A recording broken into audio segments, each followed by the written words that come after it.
Sure, I'll start number one by giving credit to Michigan State. Hard fought game, did the necessary things to find a way to win. And then I want to start off by thanking my seniors. This year wasn't good enough. Let's start with that. Did not meet expectation that any of us set inside of Jones Hill House. Not good enough, not coached good enough, not played well enough. And that starts with me. And it's my job to quality control this season and make any and every necessary change for us to get this program back to where we all needed to be. This has been a tough 2-year stretch. And as I told those guys in the locker room, the seniors, this one doesn't feel like last year. I know for our fans, it doesn't feel any better for them. But I can tell you inside of Jones Hill House, the group of seniors did a tremendous job of keeping this thing together through a really tough 8-week stretch that has all of us not in a good space. But guess what? We'll start back up now. The clock's hit zero. Our 26th season starts today. Obviously, we've got a lot of things to get corrected, a lot of things to get evaluated. We've got recruiting coming up, which we need to maintain that momentum there. We've got to retain this roster, which I expect us to be able to do. I'm confident that we'll get this program bounced back the way we all want it to be. Again, it starts with me looking at every aspect of it, including what can I do. I always start with that. And with that, I'll open it up for questions. A couple weeks ago, you said you were going to evaluate the season until it ended. So now that the season's over, where would you say that this group exceeded expectations, they met expectations, or did they fail? I guess you didn't hear me just say we did not meet expectation. The first thing on my mouth, wasn't coached well enough, didn't play well enough. And now it's my job to figure it out, to quality control why we didn't meet expectation. And that starts now, including with what I can do better, what I need to do better as the leader of this program. I promise you, I will leave no stone unturned to get it figured out. You say that there was any progress as a program this year? Obviously, there was no progress in terms of wins and losses, but if you peel back the layers of the program, we played a lot cleaner. We created turnovers. We got some young players, valuable experience that will lay a foundation that I think we'll be able to build upon. But the end results are we didn't win enough games. So, no, we did not meet expectation. 3 seasons ago, you said this program is in a position to compete for Big Ten titles. Just why hasn't that happened? There's a new landscape of college football, Michael. And 3 years ago, it wasn't that. It was just starting. We've all now have a pretty good idea of how college football is. It starts with being able to retain the guys in your program as much as you can while also being able to bring in new guys. But the big one for me is we got to coach the guys we have to play to their ability. And it starts with me as the coach to get those guys to play to their abilities. How do you plan to address the offseason? That's through recruiting. We have a plan in place to try to build our depth. It starts today. Most of it for building depth starts with retaining the current roster. Because a year ago, we lost quite a few players. 2 years ago, we kept a bunch of players. So the retention of this nucleus, not saying that we'll keep them all, but we need to keep the right ones. We need to keep the ones that want to be part of what's about to happen, the transformation of Maryland football. Let's go to D next. Coach, I would love to talk about the fact that you guys came back in that second half, scoring those 21 points. Talk about what happens in that locker room that makes you believe that this team is going to be able to come together next year and be even better with this young core. Well, first of all, it wasn't a clean game at all. But here's what I've learned about this team: they don't quit. One of our pillar words is relentless. And this team, for 4 quarters, I mean, they returned a kick. So what?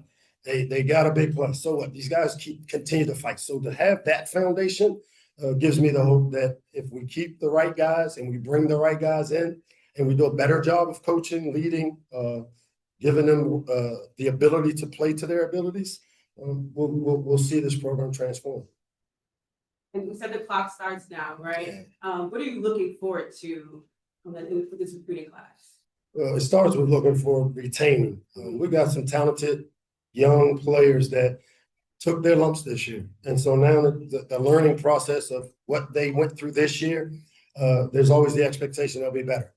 Like I said, I've seen this before. I'm a glutton for taking these hard situations, but guess what? this team is built for hard. And this year, as I said, we did not meet expectation. We did not coach very well. We did not play very well. But one thing we did was stay together. And I think you'll be able to build on that part of it. Take one more. Coach, obviously there's a lot of Maryland fans right now who are they're not confident in you as being the coach for this program in the future. What is your message to them as to why you're the man to lead this program? Michael, you always ask me these questions. That's not for me to answer. My job is to find a way to win games. My job isn't to answer how the fans need to feel. I have to do a better job. That's on me. So I don't really, I'm not gonna say I don't care how they feel, but I do know I have to do a better job as a leader.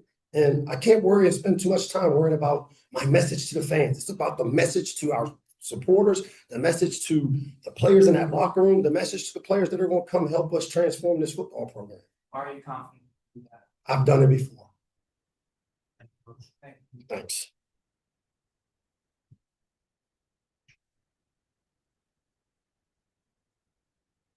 All right, quarterback Mike Washington, offensive lineman Isaiah Wright joining us.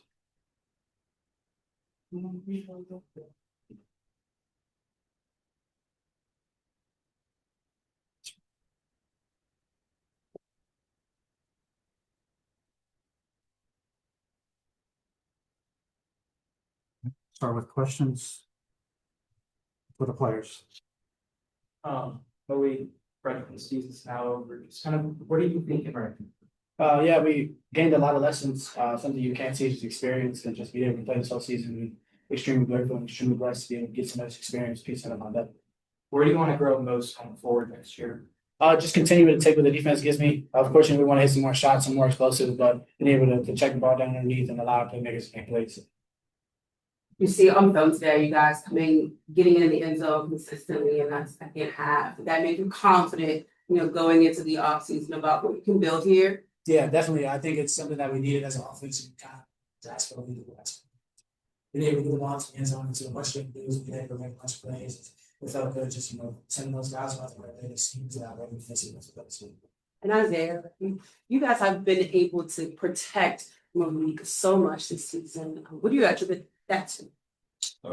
Honestly, I think it starts with just the overall love for Malik. I'm saying just, seeing him come in the first day, passion that he comes, leadership, the excitement to play the game, and just the overall, just having him behind you is just overall good privilege. So just that care, just to take care of him. Just got to do better at it next season. He's underselling himself. They did an amazing job this whole offseason of putting in a bunch of work, extra meeting time, extra time in the weight room to be able to do the things that they do. They're one of the most well-oiled groups. They're out there communicating. They're trusting each other, understanding that I may mess up. My brother to my right, to my left, have my back. So he kind of undersold it just now, but they've done an amazing job. I'm so grateful, so appreciative of them. I don't trust someone so young, kind of like, hey, look, you've done more than good. You've done great. You guys have put in that time and that effort, and he appreciates that. I'm just listening to him talk, the maturity and the poise and just the overall classiness that he has. I'm just really excited for his future and the rest of this Terp offense. Obviously, compared to last year, there wasn't any progress, wins and losses wise. What gives you confidence that going forward into next season and years after that, this program is headed into the right direction? Yeah, if you look at some of the more advanced statistics, things like margin of error, things like the middle eight, things like the turnover battle. Those are things that we improved on this year, playing clean football. Even just taking what defense gives us. The margin of error was way down from last year, so it's just showing that we're taking steps in the right direction. I wish I could tell you. And then what gives you confidence Coach Locksley is the guy to lead the program in all direction? Because this is what he's been doing. Coach is under a lot of fire all the time. The way he handles it, keeps his calm, keeps his composure, and continues to message to us the right things. If you look, like we're out there, we all want to play for coach. That's why we're playing to what's close till the game is over, because we know our coach has our back in the world. Off our last game, it's not a verse, but my last time speaking to you all this season, I was going to do with the message really. God always has your back. Jesus loves you, and that no matter how far gone you think you may be, as long as you take that, God's always waiting for you, and all you have to do is take that first step towards him, and he's ready to embrace you with open arms. Just, no matter how far out there you may be, how many trials and tribulations you're going through, as long as you turn towards him, he'll be able to carry it for you. Thank you. Thank you, Mike. Thank you, Isaiah.